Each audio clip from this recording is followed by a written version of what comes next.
It's been 8 months since President Bola Ahmed Tinubu took over as the new chairman of the Economic Community of West African States, ECOWAS. Tonight, let's speak with the Senior Special Assistant to the President on Strategic Communications, Linda Akhigbe, who joins us from our Abuja studios. Good evening to you, Linda. Thank you so much for joining us this evening. Good evening, Jumoke. Thank you for having me. Right, so it's been 8 months since President Tinubu became ECOWAS chair. I mean, a lot has happened within the regional body, and at the same time being president of Nigeria. How has the journey been for the president? Well, thank you, Jumoke. It's been a very eventful 8 months, for President Bola Tinubu as chairman of ECOWAS. But we need to go back to when he was elected as chairman of ECOWAS in July 2023 during the summit of the authorities of heads of state and government in Bissau. And during that summit, after his election, he said he was going to prioritize political stability, peace and security. And that sort of set the tone of how his administration, of how his next few months as ECOWAS chairman was going to be. But he was coming at a time, as ECOWAS chairman, where there was deep uncertainty in the region, particularly political crisis. It was coming at a time of political crisis in the West African sub-region because of problems of terrorism, insecurity, and notably issues of coups and or unconstitutional change in government as seen in Niger, Mali, and Burkina Faso. So these are the problems he had to deal with. They were already there before he came, and he had to deal with as he took over the helms of affairs of ECOWAS. And then, during that summit, the president did, say he was mindful of these problems and promised that ECOWAS under him was going to make concerted efforts to deal with these problems. He also expressed deep concern and worry over what was becoming a trend of coups in the West African sub-region and, fears of it spreading further. He had very strong words about, the trend of unconstitutional change in government and he called on the other heads of state and government to defend democracy, But in all this, when he became the chairman of ECOWAS, part of the concerted efforts he did was to deploy, soft diplomacy in trying to reach out to the military administration in these countries to return these countries to constitutional rule, or at least begin the process of returning to constitutional rule. We saw him, deploy some elder statesmen and political and religious leaders, such as the Sultan of Sokoto, former head of state Abdulsalami Abubakar, and Ambassador Babagana Akhigbe, as well as other, leaders to go and, mediate on behalf of ECOWAS with the military authorities, particularly in Niger. There were also other back-channel efforts which were deployed, to get to the military junta, to release President Mohamed Bazoum and return the country to democracy. But all this, sort of met a brick wall. The military junta was insistent, on not, returning the country to constitutional rule. And so we saw sanctions, we saw ECOWAS, heads of state and government, issue sanctions on Niger, Burkina Faso and Mali, particularly on Niger. Now, one of the things was that, despite these sanctions, which were, issued on these three countries, particularly Niger, humanitarian aid to these countries did not stop despite these sanctions, because ECOWAS has always believed that, despite sanctions on countries under sanctions, humanitarian aid must not stop. And then you have to understand that these countries, and particularly Mali, Niger, and Burkina Faso, were already dealing with huge humanitarian crises from terrorism, from insecurity, which had caused displacement of people in these countries. We had huge numbers of internally displaced persons, schools shut down, and food insecurity in these countries. And this is where ECOWAS, came in under the leadership of President Bola Tinubu to deal, to offer humanitarian aid to these countries. But it was not very successful, as it was very difficult to get humanitarian aid into a country like Niger. But these efforts are still ongoing. ECOWAS didn't stop in trying to offer humanitarian aid to Niger, Burkina Faso, and Mali. But unfortunately, these sanctions did not bring about the desired, objectives of getting these countries to return to democracy. And we began to see some Nigerians, some international observers and organizations, notably one of the surviving founding father of ECOWAS, General Gowon. He made a case and he called on the authorities of heads of states to meet and lift the sanctions on Niger, Burkina Faso, and Mali on compassionate grounds. And it was at that time too, shortly before this appeal, we saw the three countries decide to exit the regional body ECOWAS and form its own group. So General Gowon asked for, pleaded and called on the heads of state and government to bring these countries back to the fold, lift the sanctions on these three countries, and also asked these countries not to leave the regional body. And so during ECOWAS heads of states and authorities, a summit last month in February, we saw President Tinubu come out to say that there was a need to find another approach in dealing with this problem, as what the approach of sanctions did not yield the desired results, and it called for the lifting of sanctions from these three countries. And then the heads of states of authorities of ECOWAS did in fact lift these sanctions from Niger, but promised that discussions would need to go on between this discussions would need to go on to ensure that these countries return to ECOWAS. All right, Linda, we'll come back to some of the challenges facing ECOWAS and how the president will continue or will navigate through this geopolitical crisis. But first, as the chairman, what is President Tinubu's vision and mission for ECOWAS?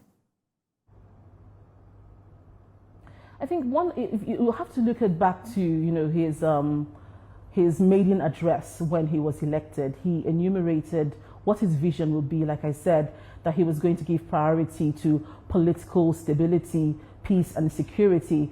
And not only that, a defense of democracy. His vision too was also to ensure continued economic development in the West African sub-region. So he was he called for partnerships, international partnerships with the private sector to ensure growth and development in the West African sub-region. And we've seen some of this play out. We've seen ECOWAS, sign agreements, come into agreements with organizations like the EU, like the German government. We saw the Vice Chancellor of German Chancellor visit Nigeria last year, where he met with President Tinubu, to discuss this economic partnerships. And he also met with ECOWAS and the president of ECOWAS, where they both finalized several economic partnerships which they had signed prior in the year.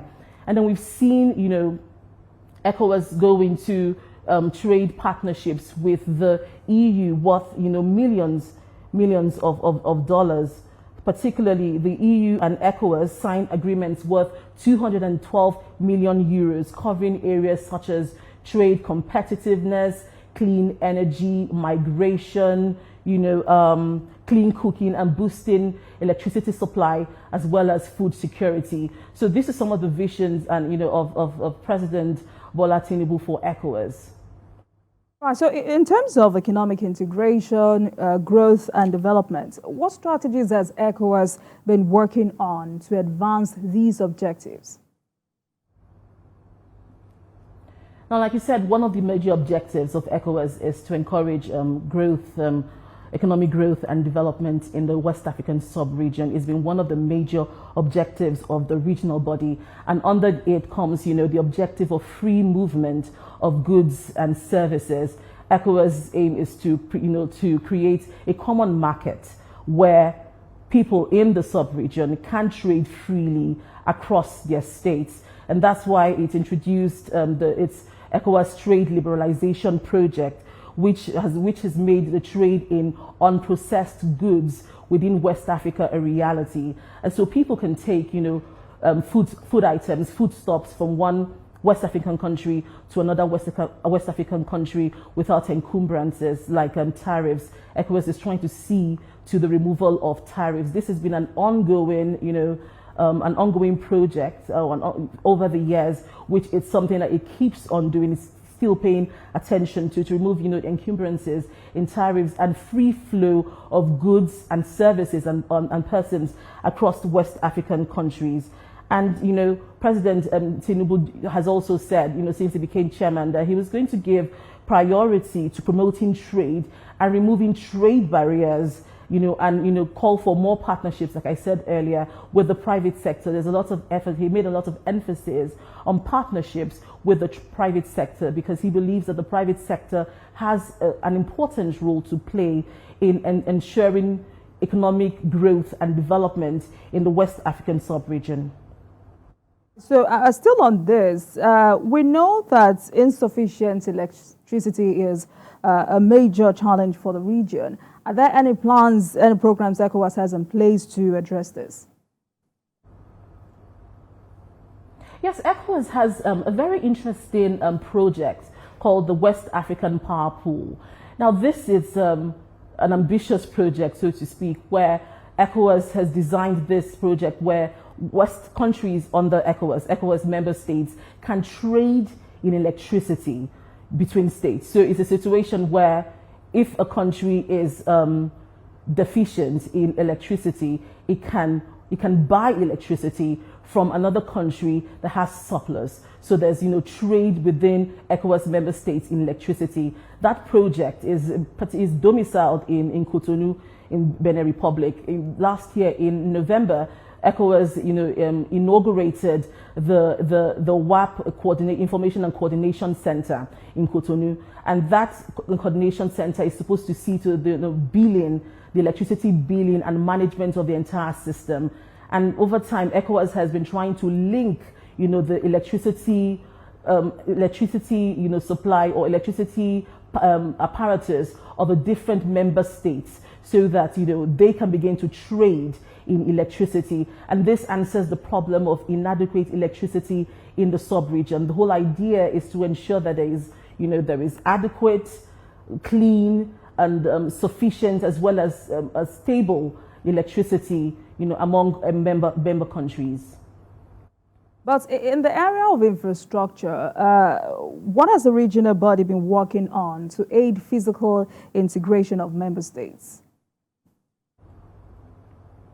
One of the projects, and it's quite a very interesting project that has been nurtured for some time and discussed, is the Lagos-Abidjan highway corridor. It's an ambitious project which is expected to link 5 ECOWAS member states. And so it's a highway project, which has different components, even linking the coastal areas. And so this project is supposed to ensure physical integration, ensure that, residents, citizens of ECOWAS member states can move, freely and safely among member states. In the process, engendering economic integration and, transfer or ferrying of goods and goods particularly among member countries. So this is an ambitious project which ECOWAS has been working on, and progress is being made in this regard. I mean, more member states will be conducting elections this year. What assistance will ECOWAS be rendering towards credible and peaceful elections in these states? And how is ECOWAS working to ensure democracy across the region?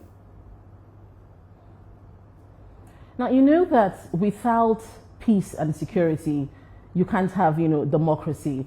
And one of the ways ECOWAS is really, really insistent that its member states abide by the protocols of ECOWAS, committing to peaceful transfer of power from one administration to another. And we saw, President Bola Tinubu during his maiden address when he was elected, calling on heads of authorities of member states to defend democracy. And we've seen, before we get to the issues of elections, we've seen ECOWAS under the chairmanship of President Bola Tinubu, intervene or sort of make a stand as regards a bit of political crisis we've been seeing in the last few months in Senegal. And we saw ECOWAS ask the Senegalese political stakeholders in Senegal to abide by their constitution. And so ECOWAS is also interested in institutions, in building institutions and ensuring that institutions have the capacity to defend governance and so to defend democracy. And so we saw a situation in Senegal where the Constitutional Court did come up to say that, uphold the Constitution, the Constitutional Court coming up to say that elections should hold in Senegal before the expiration of the tenure of the Senegalese president. And then thankfully, the Senegalese president has fixed, elections for March 24th. So this came about because of, strong institutions which are critical in democracy, as well as the resilience of Senegalese people and also, civil society organizations, which ECOWAS is also interested and has been trying to build their capacity. Now, in the areas of elections, ECOWAS renders support to countries in transition in elections, and ECOWAS has over time and offered technical support to member states during elections, technical support such as cleaning up election registers, logistics supports, training of ad hoc staff, training of civil society or members of civil society organizations, and also a lot of behind the scenes activities, particularly in member states in crisis because of elections. There's a lot of behind the scenes engagements with political actors in those countries to sort of maintain peace and ensure that elections, are conducted transparently and freely. And also ECOWAS, we've also seen ECOWAS also, give financial support to some countries during elections. So it's doing a whole lot to maintain peace and democracy and credible elections in the West African sub-region. Right. So let's go back to the recent crisis within the region, and that's the withdrawal of Niger, Mali, and Burkina Faso from ECOWAS. Recently, the sanctions on Niger and others have been lifted. There are those who have said ECOWAS regretted its actions, hence this decision. But then what's the latest on this development?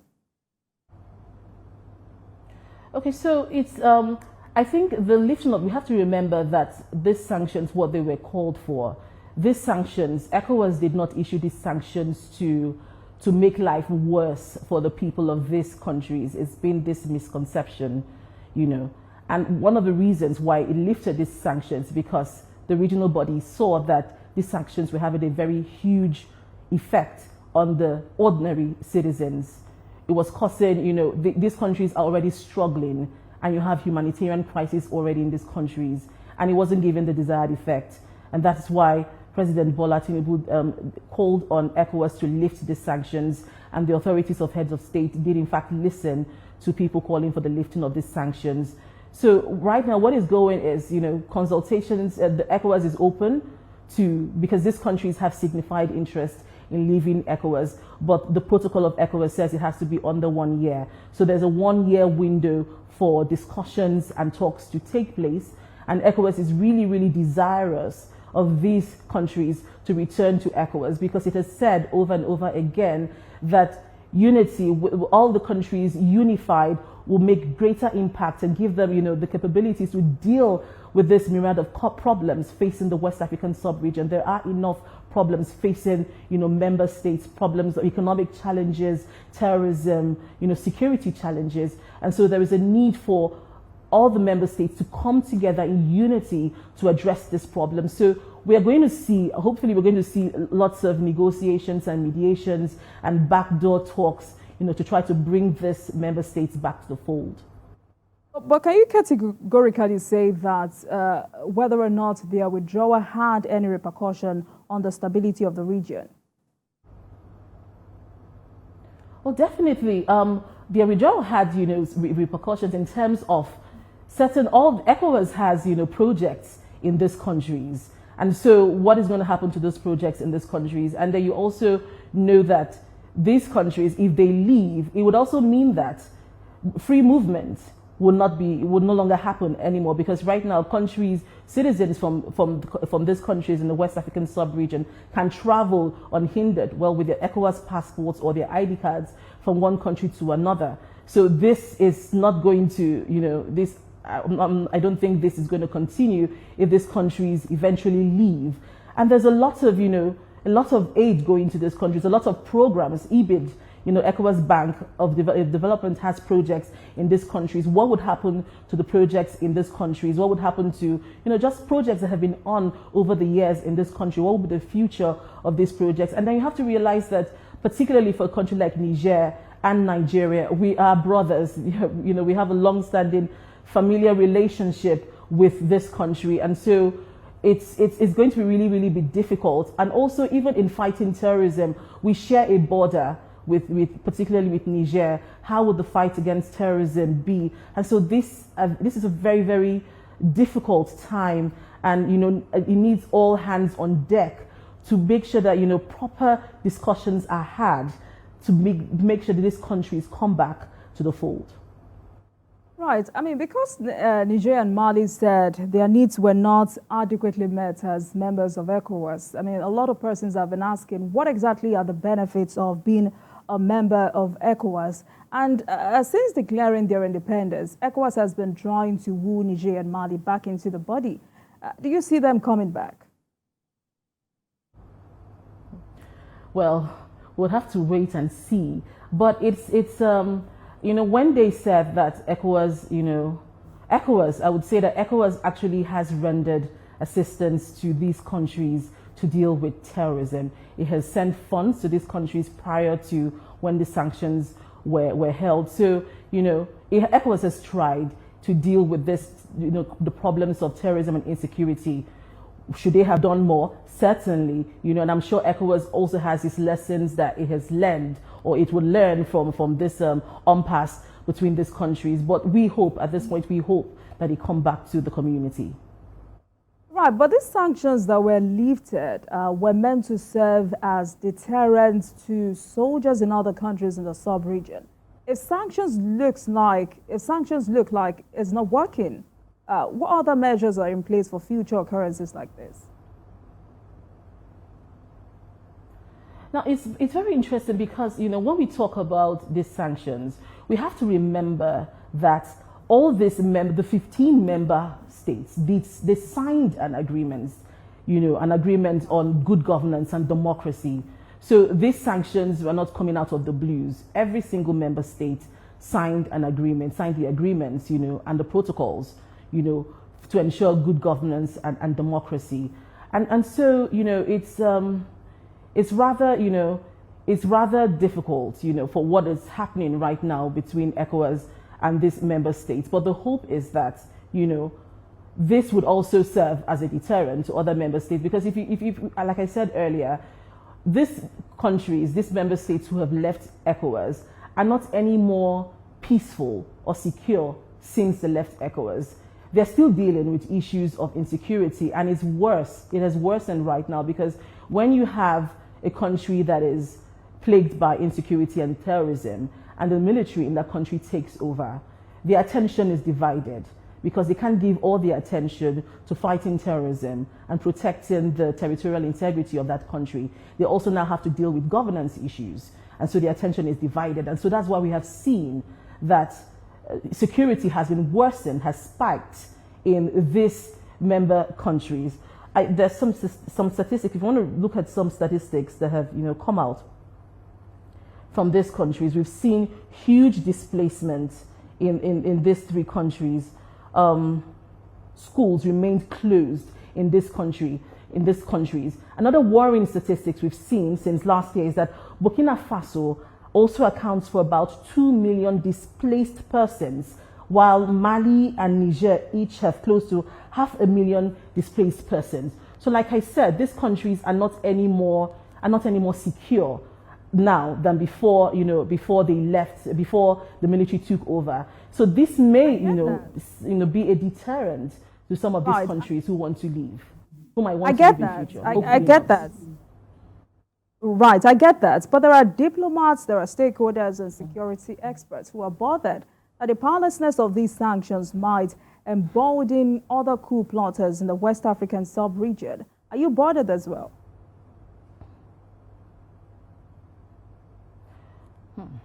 Well, of course we are bothered, but we want to hope that when, we want to hope and believe in institutions, the institutions in these countries will not allow that happen, and that we are hoping that democracy would have a foothold or has a foothold in these countries to see that the alternatives to the democracy just doesn't work. It hasn't worked. And so we hope that, this doesn't, arise again in these countries. I agree with those who are saying ECOWAS needs to reinvent itself, especially when it comes to maintaining hardline positions.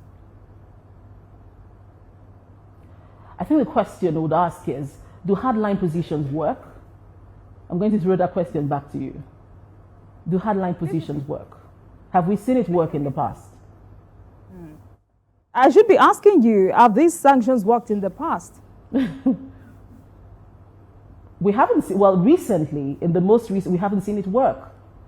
And so I know President Tinubu, this is why he said ECOWAS needs to look at other ways, of handling this crisis, look at other solutions. And this is something that the heads of state and government and the authorities of heads of state and government and the institution will need to sit down and think about very critically, since we have seen that these hardline positions, particularly like sanctions, in this case, in this instance, did not work, and instead, made things worse for the people of these countries. But also, when it comes to ECOWAS' pursuit of counter-terrorism measures, what are the challenges undermining the cohesive regional efforts?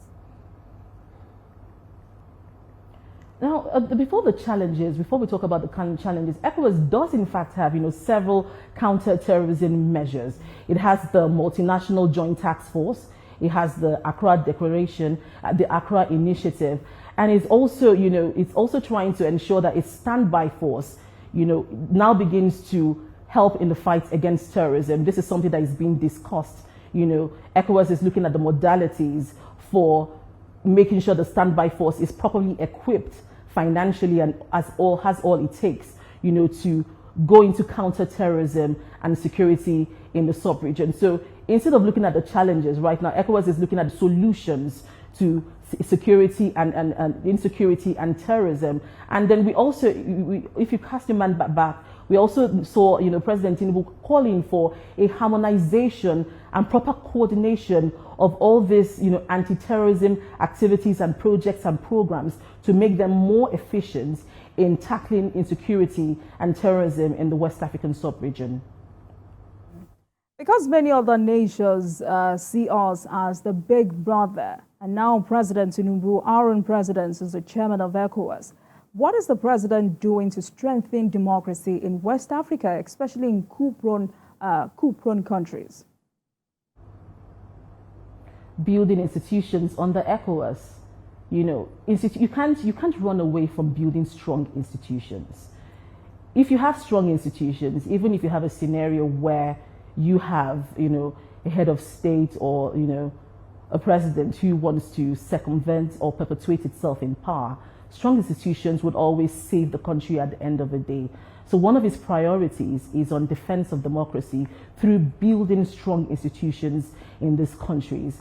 And then there are talks about ECOWAS putting together protocols to ensure that, people do not, presidents or heads of state do not perpetuate themselves in power. So it's a conversation that is going on, but emphasis really is on strong institutions and active populace and active civil society in these countries.